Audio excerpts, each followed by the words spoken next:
that I've read a few of your books now, and this is one where it's got a lot more technical aspects of things in it. But I find it fascinating because you wrote this with your executive. Is he the executive director? Ray is? Yes, he is. Ray. Yeah. Mm-hmm. And coming from a military background, I find brings a whole nother element to understanding enemy mode, and it really brings it in. But for those who are listening and haven't read the book yet, what is enemy mode and why is that important? Yeah, the reason it's important is that probably most of the trouble that's been caused by one human being to another has been when they see each other as enemies.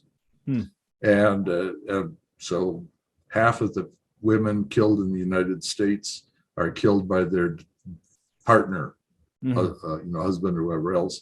Right. So you get together because you feel like friends and lovers, and then somehow it turns to enemies.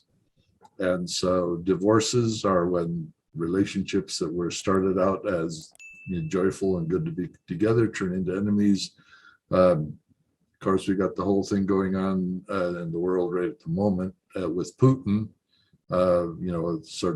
He seems to be in enemy mode. Then you look at the struggles that are going on in politics, and the two political parties seem to see each other as enemies. And the thing about enemy mode is you want the other person to lose, as opposed to wanting what's good for everybody. So it's just a huge amount of damage. And how does the brain get into that condition so fast?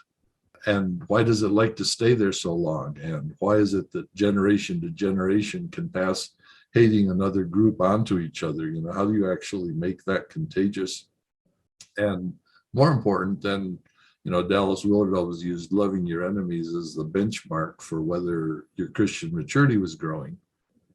And it is a good measure, but only because almost everybody I meet says, well, I can't do it at all.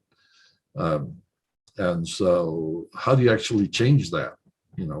So we're actually getting better at it, as opposed to going, well, I guess I'm just not that spiritual because I don't spontaneously love my enemies. I spontaneously dislike them.